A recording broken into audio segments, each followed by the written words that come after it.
अभिनंदन अपार। बहुत बहुत स्वागत है दोस्तों आपका मेरे इस YouTube चैनल आज़ादी की कहानी मेरी जुबानी के 10वें खंड में। विगत पार्ट से आगे बढ़ते हुए आपको मैं बताना चाहता हूं कि लोकमान्य तिलक द्वारा हिंदू संप्रदायवाद का समर्थन उन्हें संकीर्ण राष्ट्रवादी प्रमाणित करने हेतु ब्रिटिश इतिहासकारों के लिए एक अमोघ अस्त्र प्रमाणित हुआ। लेकिन इस संदर्भ में राजनीतिक चिंतकों एवं इतिहासकारों के विचारों में पर्याप्त भिन्नता पाई जाती है। तहनकर, थियोडोरसे एवं तिलक की जीवनी के लेखकों के अनुसार तिलक का राष्ट्रवाद न तो संकीर्ण था और न ही वह धर्म के परिधि में सीमित था। अपने दृष्टिकोण के समर्थन में उन्होंने यह तर्क दिया कि यद्यपि यह सत्य है कि तिलक ने स्वतंत्रता आंदोलन में धर्म को एक राजनीतिक हथियार के रूप में प्रयुक्त किया, लेकिन धार्मिक लक्ष्यों की प्राप्ति के लिए अपनी राजनीति का प्रयोग नहीं किया। इन लोगों का यह भी कहना है कि गणेश एवं शिवाजी के उत्सवों का आयोजन, यहाँ तक कि काली पूजा, शुद्धि आदि का उपयोग हिंदुओं को संगठित करने के लिए किया गया था, लेकिन इनका भारत को राष्ट्र के रूप में संगठित करने से कोई विरोध नहीं था। वे हिंदू मुस्लिम एकता के पक्षपाती थे। कांग्रेस लीग योजना के निर्माण में उनकी भूमिका अत्यंत महत्वपूर्ण थी। हिंदुओं और मुसलमानों के बीच 1916 का लखनऊ समझौता अधिकांशतः तिलक के प्रयासों का ही प्रतिफल था। स्वशासन संबंधी प्रस्ताव पर बोलते हुए उन्होंने समझौते के संबंध में कहा था, कुछ लोगों ने कहा है कि हम अपने मुसलमान भाइयों के आगे बहुत अधिक झुक गए हैं। मुझे विश्वास है कि यह कहते हुए कि हम उतना नहीं झुक पाए जितना झुक सकते थे, मैं देश भर के हिंदू समुदाय की भावना ही व्यक्त कर रहा हूं। मुझे कोई परवाह नहीं होगी यदि स्वशासन के अधिकार केवल मुस्लिम समुदाय को दे दिए जाएं। जब हम एक तीसरे पक्ष से टक्कर ले रहे हैं तो हम इस मंच पर एक होकर खड़े हैं, जातिगत एकता के साथ, धार्मिक एकता के साथ, विभिन्न राजनीतिक विचारधाराओं के बीच एकता के साथ। वस्तुतः बाद के वर्षों में सांप्रदायिकता के भयंकर दौर के लिए विदेशी शासन ही उत्तरदायी थी, जिसने मुसलमानों को हठवादिता का पाठ पढ़ाकर अपनी फूट डालो और राज करो की नीति के क्रियान्वयन हेतु कठपुतली की तरह अपने इशारे पर नचा रहा था। प्रतिक्रियावादी तिलक को अंग्रेजों की इस चालबाजी का जवाब देने के लिए हिंदुओं को संगठित करना पड़ा।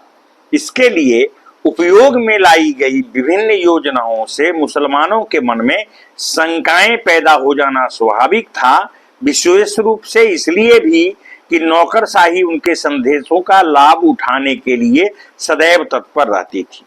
सच तो यह है कि तिलक एवं उनके अनुयायियों द्वारा धार्मिक परंपराओं को केवल इसलिए पुनर्जीवित किया गया कि अधिसंख्य अनपढ़ और रूढ़िवादी लोगों को भी देश के उद्धार के लिए चलाए जा रहे राष्ट्रीय आंदोलन के प्रति आकर्षित, संगठित एवं उत्साहित किया जा सके।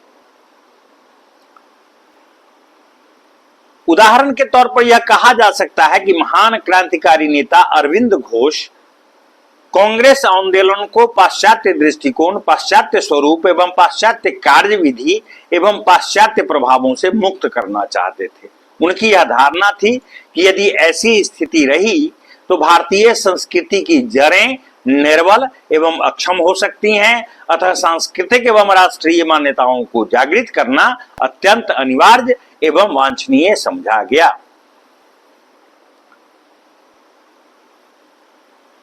मित्रों, कुछ वैसे राजनीतिक चिंतकों एवं इतिहासकारों में जो उग्रवादियों को संप्रदायवाद की कट्टरता का पर्याय नहीं मानते, रजनी पामदत्त, AR देसाई, MN राय आदि के नाम इनमें गिनाए जा सकते हैं, जिनकी दृष्टि में उग्रवादियों एवं आतंकवादियों के दृष्टिकोण, उनके क्रियाकलाप न तो सांप्रदायिक तथ्यों से प्रेरित थे और न ही प्रभावित, लेकिन उनके द्वारा अपनाए गए साधनों में पारस्परिक विरोधाभास अवश्य परिलक्षित होता है। वस्तुतः वे अपने आंदोलन में भारतीय जनसाधारण को सम्मिलित करना चाहते थे ताकि उनके संघर्ष का आधार विस्तृत एवं व्यापक हो जाए।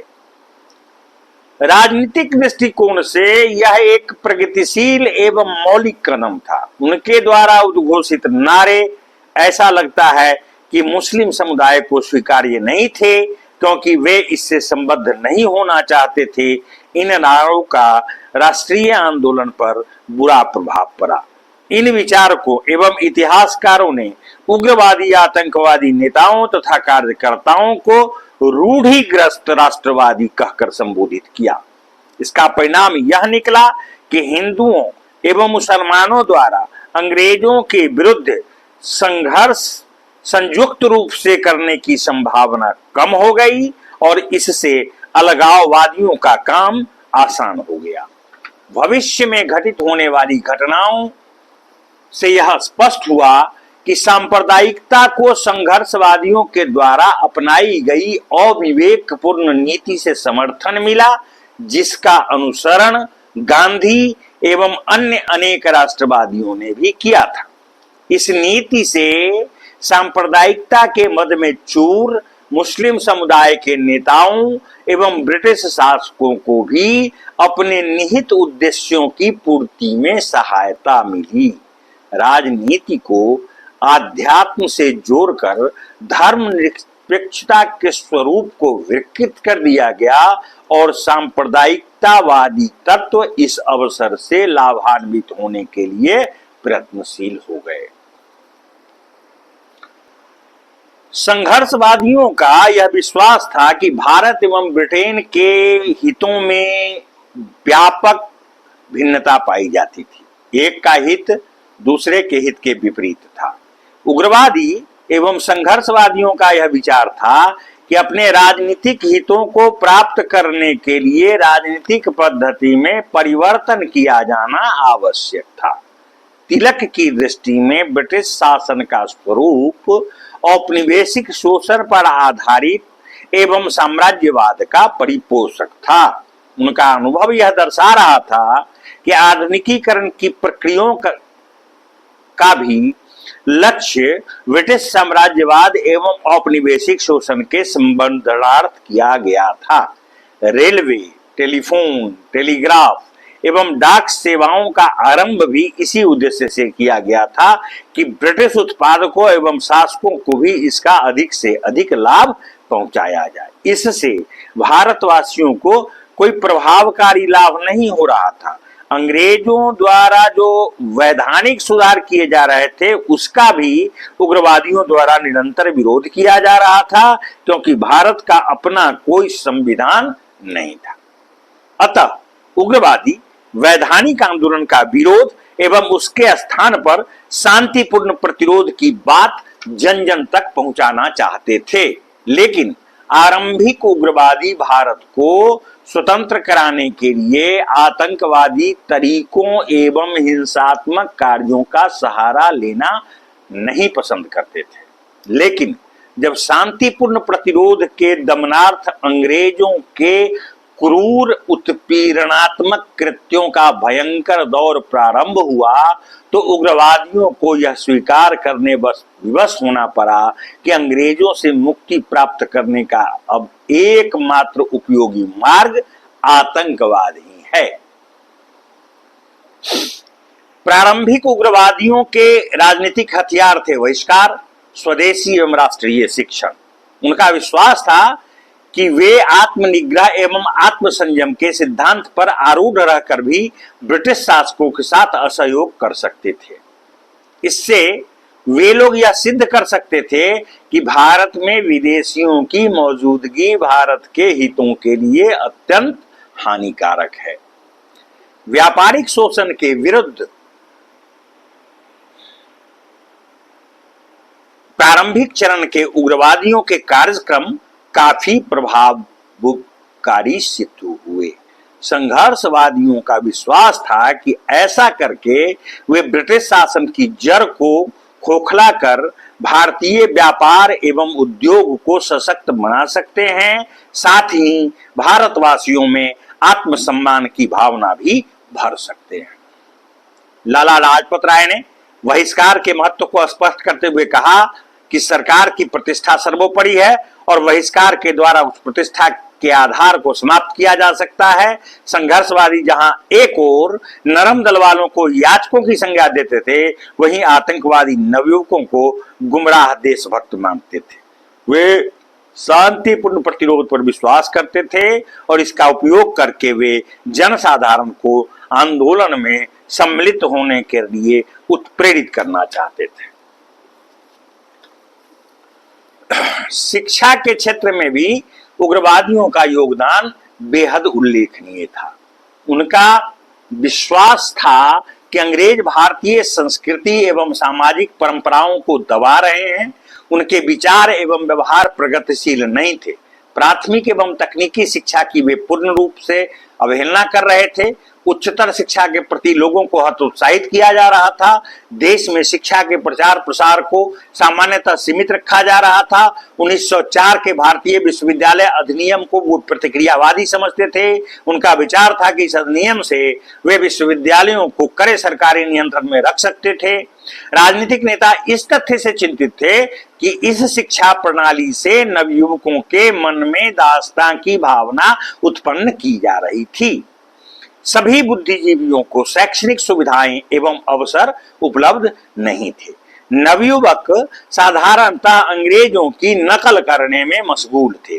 वे भारतीय संस्कृति एवं परंपराओं को तुच्छ समझते थे। पश्चिमी रहन सहन और आचार विचार की ओर उनका झुकाव अधिक था। वस्तुतः शिक्षा पद्धति के द्वारा भारतीय संस्कृति पर पाश्चात्य संस्कृति को लादा जा रहा था।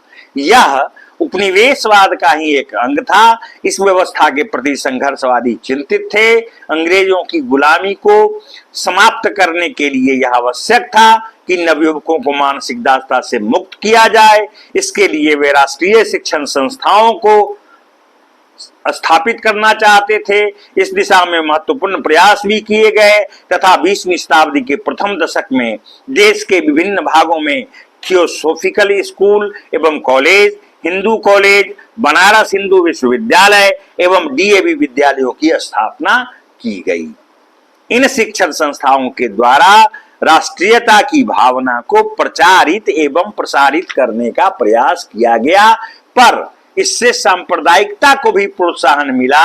अनेक धार्मिक नेता अपने अपने धर्म के अनुसार शिक्षण संस्थानों की स्थापना करने लगे। इस तरह 19वीं सदी के अंतिम वर्षों में भारतीय राष्ट्रवाद अपेक्षाकृत अधिक संघर्षशील, स्वतंत्र, स्वाभिमानी होता जा रहा था। 1905 के बंगाल विभाजन ने संघर्षवादियों को यह सोचने के लिए विवश कर दिया कि अंग्रेज शासकों के इरादे बुरे थे।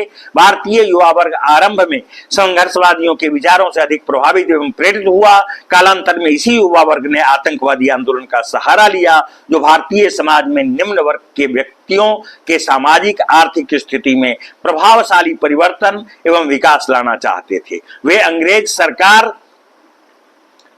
से अपील करने के स्थान पर जनसाधारण के समक्ष अपील करके उनको अंग्रेज साम्राज्यवाद एवं उपनिवेशवाद के विरुद्ध संगठित करने का प्रयास कर रहे थे।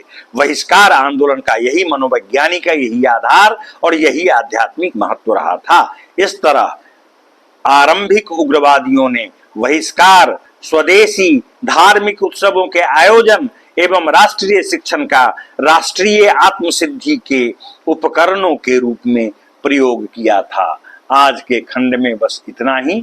शेष अगले खंड में। धन्यवाद।